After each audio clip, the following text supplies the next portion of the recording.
විශේෂයෙන්ම රටේ මතුවලා තිබෙන තත්ත්වයක්, රටේ ආර්ථික තත්ත්වයක්, දේශපාලන තත්ත්වයක් පිළිබඳ අපි සාකච්ඡා කරා. ඒ වගේම විශේෂයෙන්ම අපි ජාතික සමගිය නිර්මාණය කරන්නේ කොහොමද? කියන අපේ රට තවදුරටත් ඉස්සරහට යන්න බෑ. එකිනෙකා ගහමරා ගන්න, එකිනෙකා අතර සැකේ, අවිශ්වාසයේ, ක්‍රෝධය තියාගෙන අපිට ඉස්සරහට යන්න බෑ. எங்களுக்குள்ளே இருந்த முரண்பாடுகள் அல்லது வித்தியாசங்கள் அனைத்தையும் நாங்கள் மிகவும் ஒரு நீண்ட நட்புறவுடனான ஒரு கலந்துரையாடலை நாங்கள் மேற்கொண்டிருக்கின்றோம்.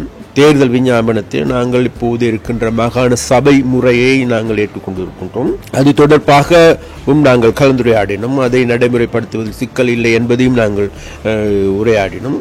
அதே போன்று அதற்கு அப்பாலும் சென்று புதியதொரு அரசியலமைப்பை உருவாக்குவது தொடர்பாகவும் நாங்கள் பேசினோம். எதிர்வரும் காலங்களில் இந்த நாட்டில் நீண்டு நிலைக்கக்கூடிய ஒரு நிரந்தரமான ஒரு நாட்டை அல்லது மனிதர்களுக்கு இடையில் இருக்கின்ற அன்பு சகோதரத்துவத்தை கட்டியெழுப்புவதற்கான ஒரு செயற்பாடாகவும் நாங்கள் கலந்துரையாடல் மேற்கொண்டோம்.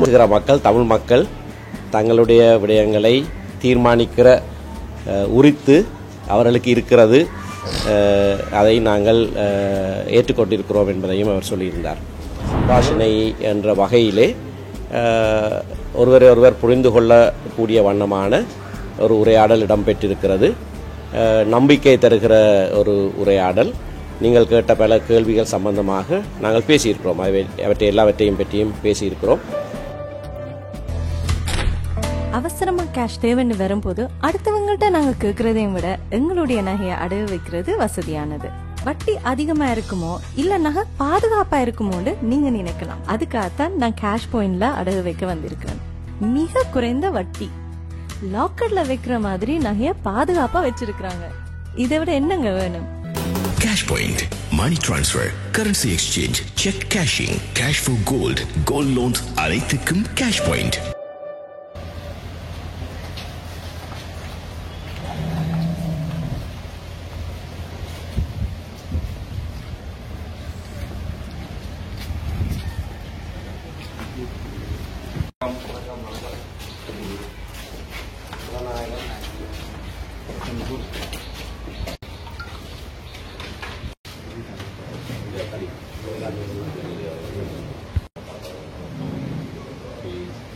මේක පෙරත් අපි මුල දෙන අවස්ථාවක් තිබුණා මම යනවා මාසෙකට කලින්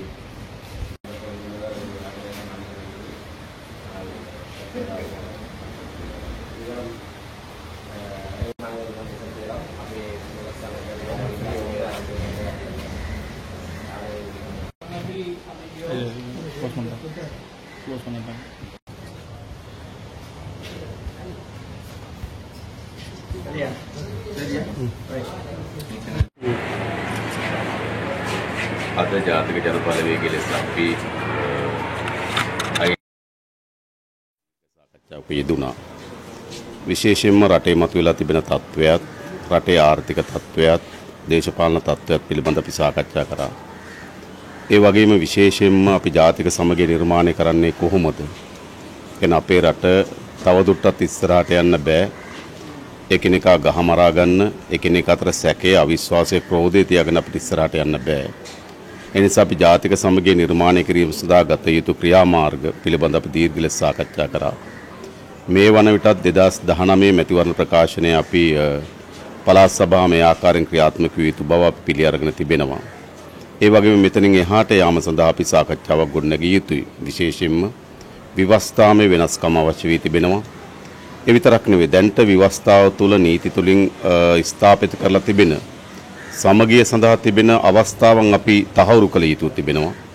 සමහර ඒවා තිබෙන නීතියට විවස්ථාවට පමණක් සීමා වෙලා නීතියෙන් විවස්ථාවෙන් ඔබට ගිහිල්ලා ඒවා ප්‍රායෝගිකව යථාර්ථයක් බවට පත් කර ගැනීම සඳහා ක්‍රියාකාරකම් අවශ්‍යයි. ඒ පිළිබඳ අපි දීර්ඝ සාකච්ඡාවක් යෙදුණා. විශේෂයෙන්ම අපි එකිනෙකා අතර තිබුණු අනවබෝධයන්, අපි එකිනෙකා අතර තිබුණු යම් යම් ගැටලු පිළිබඳව පරස්පරතාවයන් පිළිබඳව දීර්ඝ සාකච්ඡා කරා. නිසා අපි හොඳ සාකච්ඡාවක් සිදු කරා කියලා අනාගතයේ පිළිබඳ සුබදායි බලාපොරොත්තුවක් අපි හැම දිනකටම තිබෙනවා. சந்திரசேகரன் சொல்றீங்க? சொல்லுங்க. சரி. தேசிய மக்கள் சக்தி என்ற வகையில் இன்றைக்கு நாங்கள் தமிழரசு கட்சியை அவர்களுடைய தலைமுகத்தில் வைத்து சந்திப்பதற்காக வந்தோம். அதன் பொழுது எங்களுக்குள்ளே இருந்த முரண்பாடுகள் அல்லது வித்தியாசங்கள் அனைத்தையும் நாங்கள் மிகவும் ஒரு நீண்ட நட்புறவுடனான ஒரு கலந்துரையாடலை நாங்கள் மேற்கொண்டிருக்கின்றோம். அதே போன்று நாங்கள் 2019 ஆண்டு எங்களால் முன்வைக்கப்பட்ட தேர்தல் விஞ்ஞாபனத்தில் நாங்கள் இப்போது இருக்கின்ற மாகாண சபை முறையை நாங்கள் ஏற்றுக்கொண்டிருக்கின்றோம். அது தொடர்பாகவும் நாங்கள் கலந்துரையாடினோம். அதை நடைமுறைப்படுத்துவதில் சிக்கல் இல்லை என்பதையும் நாங்கள் உரையாடினோம்.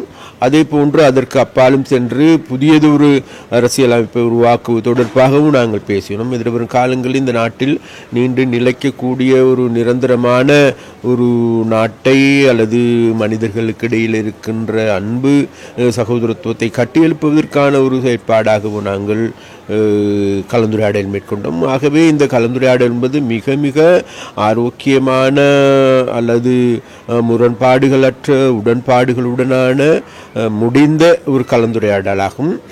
இது முடிவல்ல, இது எங்களுடைய ஆரம்ப கலந்துரையாடல். அதனால வேண்டி எதிர்வரும் காலங்களிலும் இவ்வாறான கலந்துரையாடல்களை மேற்கொண்டு உண்மையிலேயே ஒரு சமூகத்துக்கு ஒரு ஆரோக்கியமான செய்தியை கொடுக்க வேண்டும் என்பதுதான் எங்களுக்கு இருவருக்கும் இடையில் ஏற்பட்ட இந்த உரையாடலுடைய பிரதானமான குறிக்கோள். அதிகார பகிர்வுள்ள ஒரு கோரிக்கையினை முன்வைத்துள்ளார்கள். தமிழர்களுடைய அடிப்படை அபிலாஷையாக கூறப்படுகின்றது. நேற்றைய தினம் தமிழரசு கட்சியுடனான சந்திப்பில் சஜித் பிரேமதாஸ் அவர்களுக்கும் இது முன்வைக்கப்பட்டது. அப்போ அனுரகுமார் திசாநாயக்க இது தொடர்பில் என்ன පලේ වෙලාහැරීම උත්තරනගරහිරේ වෙන්න ඕනේ කියලා තමයි අපේ ජනතාවගේ දැනටම අස්සභා කියන්නේ බලය බෙදා හැරීමක්. ඒ නිසා දැනටමත් ක්‍රියාත්මක වන පළාත් සභා පිළිබඳ අපේ එකඟතාවය පළ කරලා තිබෙනවා. ඒ විතරක් නෙවෙයි අපි පළාත් සභා වලින් දැනට තිබෙන තත්ත්වය විසඳුමක් ඇති නොවී තිබෙන බවත් අපි පිළිගන්නවා. ඒ නිසා එතනින් ඔබට යන ක්‍රියාදාමයක් අපිට අවශ්‍යයි. ඒක ව්‍යවස්ථාමය, නීතිමය, ප්‍රායෝගික, ආර්ථික මේ ආදී ශේෂ්ත්‍ර ගණනාවක යලි වෙනස්කමකින් තමයි ජාතික සමග ස්ථාපිත කළ හැක්කේ කියලා අපි විශ්වාස කරනවා.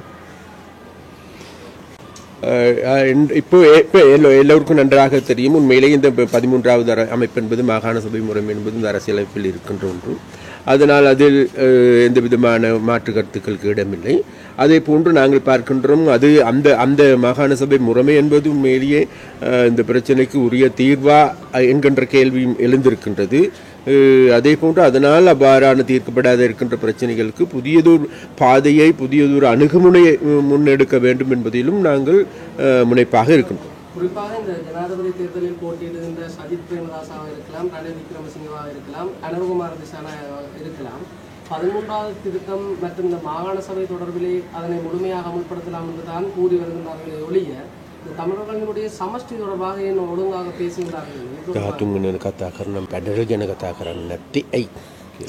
විශේෂයෙන්ම අපි හිතන්නේ මේ ප්‍රශ්නේ විසඳීම සඳහා අපි අතර සමගියක් අවශ්‍ය වෙනවා. එහෙම නැතු එක් දේශපාලන කණ්ඩායමක් මේක තමයි විසඳුම කියලා පැටවීමක් නෙවෙයි අපිට අවශ්‍යකම තිබෙන්නේ. ඉදිරියේදී අපි අතර වෙන දේශපාලන සංවාදය සාකච්ඡාව හරහා තමයි හොඳම විසඳුම අපිට තෝරාගත යුතු වන්නේ. ඒතර අනිත් කණ්ඩායම් කියනවා හැබැයි කිව්වා වගේ මේගොල්ලෝ ආණ්ඩු කරලා තියෙනවා. අපි කියනවා නම් අපේ ආණ්ඩුවක් කරතේ කියන දේ කරන ව්‍යාපාරය. ஒன்று இன்றைக்கு எங்களுக்கு எல்லோருக்குமே தெரியும். மற்ற கட்சிகள் இங்கு வருகின்றார்கள், பேசுகின்றார்கள், சொல்லுகின்றார்கள். ஆனால் அவர்கள் இதற்கு முன்பும் ஆட்சி பீடத்தில் இருந்தவர்கள். ஆனால் நாங்கள் எங்களுடைய அரசாங்கத்தின் கீழ் நாங்கள் சொல்வதை செய்கின்ற கட்சி என்பதை சொல்கின்ற செயற்பாட்டை முன்னெடுக்கின்றவர்கள் என்பதை இந்த இடத்தில் நாங்கள் உறுதியாகவும் திடமாகவும் கூறிக்கொள்கின்றோம். அதே போன்று உண்மையிலேயே இந்த ஏனைய பிரச்சனைகள் தொடர்பாக உண்மையிலேயே அது ஒருவர் மீதான அதிகாரங்களை திணிப்பது பிரச்சனைக்கு தீர்வாக அமையாது என்பது எங்களுடைய நிலைப்பாடு. அதனால் இருசாராரும் அல்லது முன்சாராக இருந்தாலும் சரி அனைவரோடையும் பேச்சுவார்த்தையினூடாக ஒரு புதிய அணுகுமுறையை மேற்கொள்ள வேண்டும் என்பதே எங்களுடைய நிலைப்பாடு. குறிப்பாக மக்கள் மத்தியிலே வடக்கு கிழக்கினை பிரித்தவர் அனுரகுமார் திசாநாயக்க என்கின்ற ஒரு எதிரான எண்ணப்பாடு நிலவிக் கொண்டிருக்கின்றது. ஆகவே இந்த ஜனாதிபதி தேர்தல் நெருங்குகின்ற நிலையில் இவ்வாறான கருத்துகளுக்கு இவ்வாறான பதில் இருக்குவாங்க. කරේ අපි කියලා තියෙනවා ඒකටම පත් ඇත්තටම ඉතිහාසයේ අපි එකිනෙකා අතින් සිදුවෙච්ච සිදුවීම් තිබෙනවා. ඉතින් අපි කල්පනා කරනවා අපි ඉතිහාසයේ ජීවත් වෙමින් තිබෙනවද අනාගතය සඳහා දොරටු විවෘත කරගන්නවද? ඉතිහාසයේ අපි සාකච්ඡා කරන්න ගියොත් විවිධ පාර්ශවයන්ට විවිධ කරුණු අපිට ඉතිහාසය පිළිබඳව සාකච්ඡා කරන්න පුළුවන්. වර්තමානයේ අපි ඉන්නේ ඉතිහාසයේ පිළිබඳව නෙවෙයි අනාගතය නිර්මාණය කරගන්නේ කොහොමද කියන එක තමයි අපේ අදහස තිබෙන්නේ. එසේ අනාගතය නිර්මාණය කර ගැනීම සඳහා දෙමළ භාෂාව කරන කතා කරන ජනතාවට දෙමළ ජනතාවට විශේෂයෙන්ම දේශපාලනයේ අයිතීන් පිළිබඳව ශක්තිමත් සහතිකයක් ලබා දී යුතු තිබෙනවා. ඒ වගේම එම ජනතාව පිළිබඳව තීන්දුව తీරන ගැනීමේදී ඔවුන්ට අයිතියක් ලබා දී යුතු තිබෙනවා. මේ ආදී කරුණු පිළිබඳව අපි අවධානය යොමු කළ යුතුයි. අපි හැම කෙනාම ඉතිහාසයත් එක්ක ජීවත් වෙන්න පටන් ගත්තොත් අපිට අනාගතයක් නිර්මාණය කරගන්න හම්බ වෙන්නේ නැහැ. அதே போன்று நாங்கள் கடந்த காலத்திலே வாழ்ந்து கொண்டிருந்தால் உண்மையிலே நம்மளே எதிர்காலத்துக்கான இலக்கையோ அல்லது நோக்கத்தை அடைய முடியாது என்பது இந்த இடத்தில் நாங்கள் ஒத்துக்கொள்கின்றோம். அதே போன்று இன்றைக்கு எங்களுக்கு எல்லோருக்குமே தெரியும், நாங்கள் கடந்த கால பிரச்சனைகளை பற்றி பேசுவதாக இருந்தால் கடந்த காலத்தை பற்றியே பேசிக் கொண்டிருக்கலாம். இப்போ கடந்த காலத்தில் எடுத்த முடிவுகள் சம்பந்தமாக அது சாதகமானதாகவும் பாதகமானதாகவும் இருந்திருக்கலாம். இருந்த போதிலும் கூட நாங்கள் கடந்த காலத்திலே வாழ்கின்ற கட்சி அல்ல, நாங்கள் எதிர்காலத்தை நோக்கி நகருகின்ற கட்சி. அதனால் எதிர்காலத்தை நோக்கி நகருகின்ற போது உண்மையிலேயே நாங்கள் எதிர்காலத்துக்கு தேவையானது என்ன என்பதை யதார்த்தபூர்வமாக சிந்திக்கின்ற நடவடிக்கை எடுக்கின்ற ஒரு கட்சி என்பதை இந்த இடத்தில் கூறிக்கொள்ள விரும்புகிறேன். அனுரா சகோதரர் சொன்ன ஒரு பகுதி சகோதரர் சந்திரசேகரர் சொல்லாமல் விட்டுவிட்டார். தமிழ் பேசுகிற மக்கள், தமிழ் மக்கள் தங்களுடைய விடயங்களை தீர்மானிக்கிற உரித்து அவர்களுக்கு இருக்கிறது. அதை நாங்கள் ஏற்றுக்கொண்டிருக்கிறோம் என்பதையும் அவர் சொல்லியிருந்தார். எங்களுடைய பேச்சுவார்த்தை இன்றைக்கு தேசிய மக்கள் சக்தி என்னுடைய ஜனாதிபதி வேட்பாளராக இருக்க போகிற சகோதரர் அனுரகுமார திசாநாயக்க, முன்னாள் பாராளுமன்ற உறுப்பினர் விமால் ரத்நாயக்க, திரு சந்திரசேகரன் மற்றவர்களோடு எங்களுடைய கட்சி தலைவர் அண்ணன் மாவை சேனாராஜர தலைமையிலேயும் சிரேஷ்ட உபதலைவர் கௌரவ CVK சிவஞானம், மற்றது எங்களுடைய நிர்வாக செயலாளர் திரு குலநாயகத்தோடு நாங்கள் நீண்ட பேச்சுவார்த்தை ஒன்றை நடத்தியிருக்கிறோம்.